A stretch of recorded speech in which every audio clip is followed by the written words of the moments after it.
I never planned to reveal my success at my brother Marcus's wedding.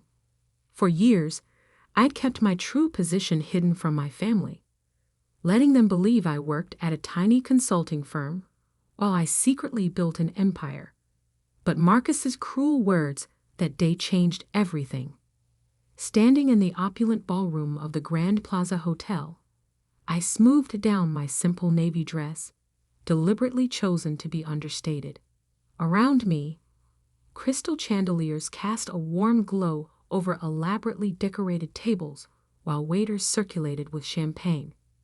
This was exactly the kind of ostentatious display Marcus loved, a chance to show off his supposed success to everyone. Sophie. My mother's voice cut through my thoughts. There you are. Why aren't you mingling? Everyone's asking about you. Her eyes swept critically over my dress, her lips pursing slightly. Though I suppose there's not much to tell.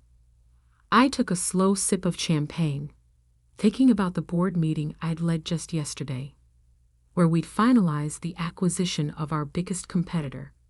I'm doing fine, Mom. The consulting work keeps me busy. She sighed dramatically. Busy isn't the same as successful, dear. Look at your brother, youngest VP in Sterling Industries history, about to marry the CEO's daughter. That's what real success looks like. I bit back a smile, knowing that Sterling Industries had been struggling lately. In fact, they'd been desperately trying to arrange a meeting with my company's CEO. Me, for months. But of course, my family didn't know that. They didn't know that the tiny consulting firm I supposedly worked for was actually Aurora Consulting Group, one of the largest business advisory firms in the country. And they certainly didn't know that I wasn't just an employee. I was the founder and CEO. Sophie. Marcus's booming voice interrupted my thoughts. He strode over, champagne in hand, his new bride Jessica clutching his arm. Still hiding in corners at parties? Some things never change. Jessica giggled, adjusting her designer dress. Oh, Marcus told me all about your little consulting job. It's so cute that you're trying to make it on your own. I watched them, remembering how different things had been 15 years ago. Back then, Marcus had been the struggling one, barely passing his classes while I graduated top of my class. But then Dad had stepped in, using his connections to get Marcus an entry-level position at Sterling Industries. Meanwhile, I was told to be realistic about my ambitions. Someone has to do the small jobs, Marcus continued, his voice carrying just enough for nearby guests to hear. Poor sis, still working at that tiny firm while the rest of us are making real careers. But hey, at least you can say you're independent, right? Jessica laughed again, a sharp sound like breaking glass. Oh, darling, be nice. Not everyone can be as successful as you. I felt the weight of the antique locket around my neck, my grandmother's final gift to me before she passed. She had been the only one who believed in me, who supported my dreams with more than just empty words. Success comes in many forms, Marcus, I said quietly. Sure, sure. He waved his hand dismissively. Speaking of success, did you hear? Sterling's CEO is actually coming to the wedding reception tonight. Mr. Harrison himself. He never attends employee events, but for me, he puffed up with pride. I knew exactly why James Harrison was attending. He wanted to discuss the potential buyout of Sterling Industries, a discussion he'd been trying to have with me for weeks. I'd been deliberately delaying, wanting to see how desperate they'd become. That's wonderful, I murmured, hiding my smile behind my champagne glass. Try not to embarrass me when he arrives, Marcus added. Just stay in the background. This is important for my career. Before I could respond, a sudden hush fell over the room. James Harrison had arrived, his commanding presence drawing all eyes. He was exactly as I remembered from our video calls, tall, distinguished, with steel-gray hair and sharp eyes that missed nothing. Marcus immediately straightened, tugging Jessica along as he prepared to greet his CEO. But before he could take 2 steps, Harrison's eyes landed on me, and his face lit up with recognition. "Ms. Mitchell," he called out, striding purposefully in my direction. "I had no idea you'd be here." Marcus froze mid-step, confusion written across his face. Jessica's perfectly plucked eyebrows drew together in bewilderment. "Mom," Harrison continued as he reached me, extending his hand respectfully. "We've been trying to arrange a meeting for weeks. I didn't expect to run into you at an employee's wedding." I could feel Marcus's eyes boring into me as I shook Harrison's hand. "Hello, James. Surprised to see me here?" "Why wouldn't I be? It's not every day you run into the CEO of Aurora Consulting at a company wedding." He glanced at Marcus, then back to me, realization dawning in his eyes. "Unless... Wait, is Marcus..." "My brother," I confirmed, allowing myself a small smile as I watched the color drain from Marcus's face. Though he didn't know about my position until just now. The silence that followed was deafening. I could see my mother's hand trembling as she clutched her champagne glass, my father's jaw hanging open in shock. But it was Marcus's expression that truly captured the moment, a mixture of disbelief, embarrassment, and dawning horror as he realized he'd just spent the last hour mocking his boss's boss's boss. James Harrison looked between us, clearly trying to process this revelation. "Your brother?" But he said his sister worked at a small local consulting firm. "That's what they all thought," I said, my voice carrying clearly in the stunned silence. I never corrected them. Jessica's wine glass slipped from her fingers, shattering on the marble floor. The sound seemed to break the spell of silence, and suddenly everyone was talking at once. But I kept my eyes on Marcus, watching as his carefully constructed world of superiority crumbled around him. This wasn't how I'd planned to reveal my success, but as I stood there, watching my family's perception of me shatter like Jessica's wine glass, I realized that sometimes the best moments in life are the unplanned ones, and this moment? This was just the beginning. The next few minutes at the wedding reception felt like a carefully choreographed dance of chaos. My mother, always obsessed with appearances, tried desperately to salvage the situation. "Sophie, darling," she gushed, suddenly appearing at my side. "Why didn't you tell us about your position?" I took another sip of champagne, savoring the moment. "You never asked, Mom. You were all too busy celebrating Marcus's achievements to care about my little consulting job."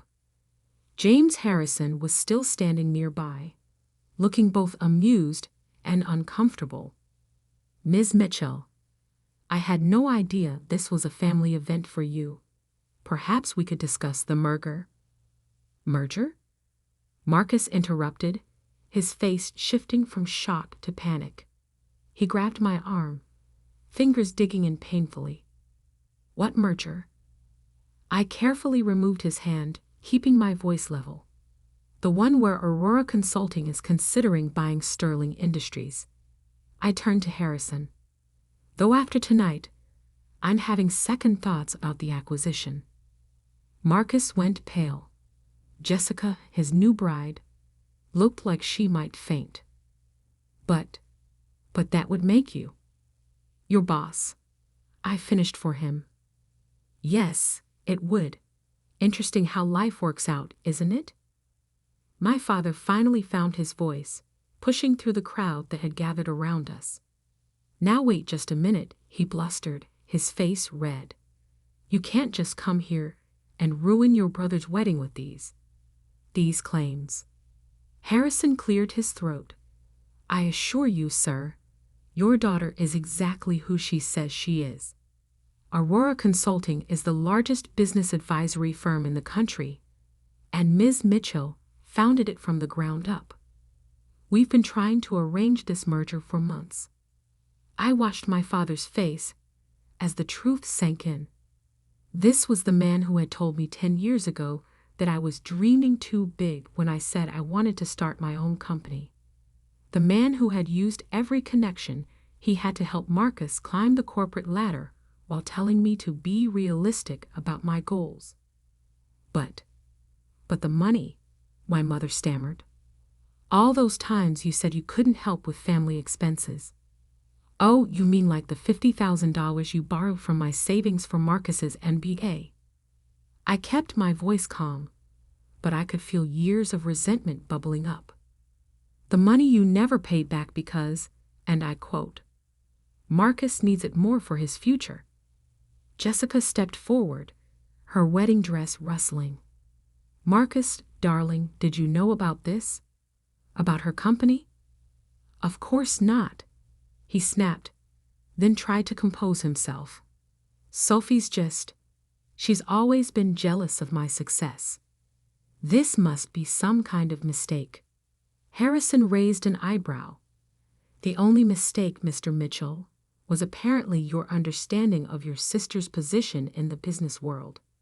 Aurora Consulting's annual revenue is more than Sterling Industries has made in the past 5 years combined. The ballroom had gone completely silent. Every guest was watching our family drama unfold like it was a live theater production. Marcus's perfect wedding was quickly becoming the talk of the corporate world, but not for the reasons he'd hoped. I think, I said quietly, we should continue this discussion somewhere more private.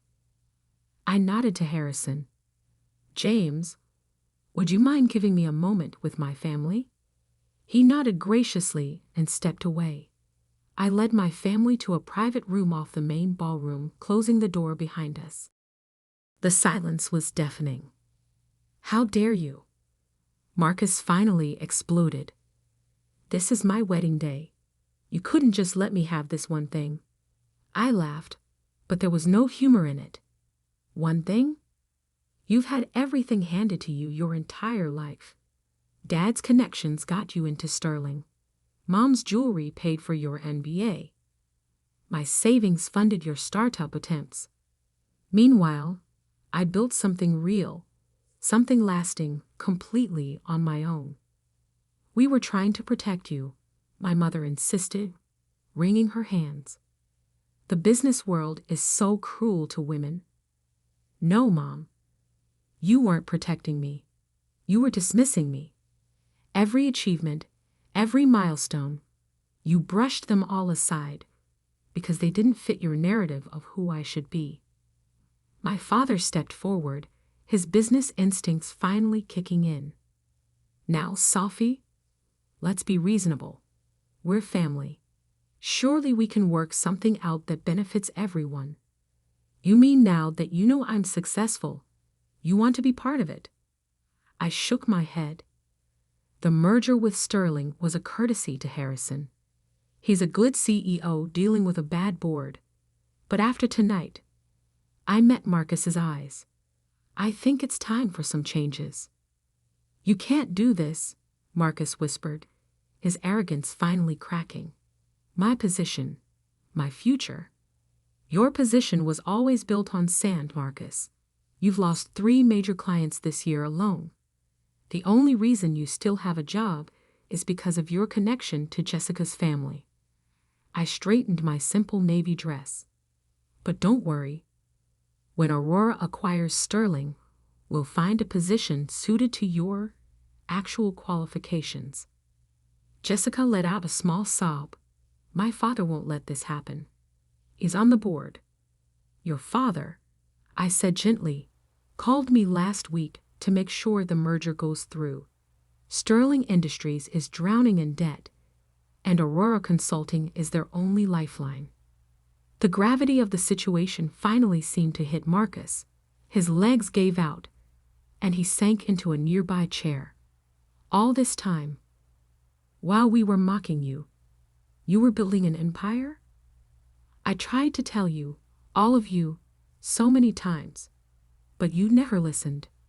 You were too busy planning Marcus's next promotion, too focused on maintaining the perfect family image. I moved toward the door. Well, now you know the truth. And things are going to change. Sophie, please, my mother called out as I reached for the handle. We're still family. I paused, my hand on the door. Family? I turned back to face them. Family supports each other. Family listens. Family doesn't mock and dismiss and tear down. You weren't family when I was struggling. You don't get to claim family now that I'm successful. With that, I opened the door and walked back into the ballroom, leaving them to process the new reality of our family dynamic. Harrison was waiting for me near the bar, a knowing look in his eyes. Shall we discuss the merger terms, Ms. Mitchell? He asked quietly. I nodded, a small smile playing at my lips. Yes, James. I think it's time to reshape Sterling Industries, starting with the management structure. As we walked away to discuss business, I could feel my family's eyes on my back. The simple navy dress I'd chosen to seem understated now felt like armor. They had spent years underestimating me, dismissing my achievements, treating me like the family disappointment. But now they knew exactly who I was. And this was just the beginning of their education. The weeks following Marcus's wedding were exactly what I expected, a hurricane of family drama, desperate attempts at reconciliation, and not-so-subtle manipulation. My phone buzzed constantly with messages. Sophie, darling, let's discuss this like family. Mom, your brother is devastated. How could you do this to him? Dad, we need to talk about my position at Sterling. Marcus, my father wants to meet with you. Jessica. I ignored them all. I had a merger to complete. The morning of the Sterling Industries board meeting, I stood in my office on the top floor of Aurora Consulting's headquarters, adjusting my suit jacket. This wasn't the simple navy dress from the wedding. Today, I wore a tailored black Armani suit that screamed power and authority. No more hiding. My assistant Emma knocked on the door. Your brother is here again, Ms. Mitchell. Third time this week. I sighed, checking my watch. Sent him in. Might as well deal with this before the board meeting. Marcus walked in, looking disheveled, a far cry from his usual polished appearance. His designer suit was wrinkled, his tie slightly askew. Sophie, please. You have to listen to me. I'm listening, I said, sitting behind my desk. Though I'm not sure what's left to say after your 20 voicemails and 37 texts. He ran a hand through his hair. Look, I know I was awful at the wedding. I know I've been dismissive of your work. But you can't just take over Sterling Industries. My whole life is there. Your whole life, I repeated slowly, was handed to you. Every opportunity, every promotion, every success, it was all arranged by Dad or bought with someone else's money, usually mine. That's not fair. Not fair. I stood up, placing both hands on my desk. What's not fair was using my savings for your MBA, without asking. What's not fair was mocking my tiny firm while I built an empire. What's not fair was treating me like a failure while I succeeded beyond anything you could imagine. I'm sorry, he whispered, and for the first time, I thought he might actually mean it. Sorry doesn't change the past, Marcus, and it doesn't change what's about to happen. I checked my watch again. The board meeting starts in an hour. I suggest you prepare yourself. What's going to happen to me? I sat back down, studying him. That depends on you. Aurora Consulting rewards competence, not connections. If you want to keep a position at Sterling after the merger, you'll have to earn it. Actually earn it. His face paled. You mean? Starting from the bottom. Learning the business properly. No shortcuts. No special treatment. I held up a hand as he started to protest. It's that or severance. Your choice. Just then, my office door opened again. This time, it was my parents, barging in despite Emma's protests. Sophie, my mother started, her voice quivering. We've been trying to reach you for weeks. I've been busy, I replied coolly. Running my tiny firm takes a lot of work. My father stepped forward, his face set in what I recognized as his negotiation expression. Honey, we need to talk about this rationally. You can't just destroy your brother's career over some past misunderstandings. Misunderstandings? I laughed. Is that what we're calling years of dismissal and disrespect now? We made mistakes, my mother admitted, wringing her hands. But we're family. Surely that counts for something. I opened my desk drawer and pulled out an old photo, the last family portrait we'd taken before I started Aurora Consulting. In it, I stood slightly apart from the others, wearing a simple dress while they were all in designer clothes. Even then, I was an outsider in my own family. Family counted for something when I needed support starting my business. It counted when I was working 18-hour days building my company. It counted all those times you chose to celebrate Marcus's minor promotions while ignoring my major achievements. I set the photo down. But now it's just business. A knock at my door interrupted us. Emma poked her head in. Ms. Mitchell? The board is gathering. I stood up, straightening my jacket. Thank you, Emma. I'll be right there. I turned to my family. You're welcome to stay and watch the meeting on the monitors in the waiting area. I think it'll be educational. The Sterling Industries boardroom fell silent as I walked in. 15 pairs of eyes followed me to the head of the table, where James Harrison stood to greet me. Ms. Mitchell, thank you for joining us. Shall we begin? The next hour was a masterclass in corporate restructuring. I laid out Aurora's plans for Sterling, department by department, position by position. By the end, several board members were nodding appreciatively while others looked shell-shocked. And finally, I concluded, we'll be implementing a complete overhaul of the management structure. No more positions based on connections rather than competence. Through the glass walls, I could see my family watching from the waiting area. Marcus had sunk into a chair, his head in his hands. My parents stood rigid, finally understanding the full scope of my power. After the meeting, Harrison approached me. Brilliant presentation, as always. Though I have to ask, your brother's position will be handled fairly, I assured him.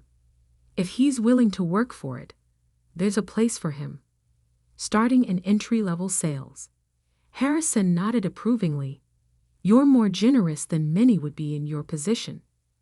This isn't about revenge, I said, gathering my papers. It's about building something lasting, something real. When I walked out to the waiting area, my family was still there. They looked different now, smaller somehow, less intimidating than they'd seemed all those years ago. So that's it? Marcus asked quietly. Everything changes just like that. Everything changed years ago, Marcus. You just didn't notice because you were too busy looking down on me. I turned to my parents. The company will be sending over new employment contracts tomorrow. I suggest you all read them carefully. Sophie, my mother stepped forward, tears in her eyes. We were wrong about you. So wrong. Can't we start over? I thought about all the dinners where they'd ignored my achievements, all the family events where they treated me like an afterthought, all the times they'd prioritized Marcus's ambitions over my dreams. Starting over would mean forgetting the past, I said finally, and I don't want to forget. Those years of dismissal and disrespect taught me valuable lessons about self-reliance and determination. They made me who I am. And who are you? My father asked softly. I'm the woman who built a billion-dollar company while you were all too busy mocking her tiny firm to notice. I'm the CEO who just acquired the company you thought was the pinnacle of success. And I'm the daughter who finally stopped seeking your approval and found her own path instead. I started walking toward the elevator, then paused and looked back. The contracts will be here tomorrow. Your choice whether to sign them or not. But either way, things will never go back to how they were. As the elevator doors closed, I caught one last glimpse of my family, standing there in the waiting room of the company I built, finally seeing me clearly for the first time. That night, in my penthouse office, I took out my grandmother's locket, the one piece of family history I truly cherished. Inside was a small note she'd written years ago. Success isn't about who believes in you at the end. It's about believing in yourself from the beginning. I smiled, thinking about how far I'd come from that overlooked daughter in the family portrait. Marcus's wedding had just been the beginning. Now everyone knew exactly who I was. Not the family disappointment, but the force that had reshaped their entire world. And somehow, that felt better than any revenge could have.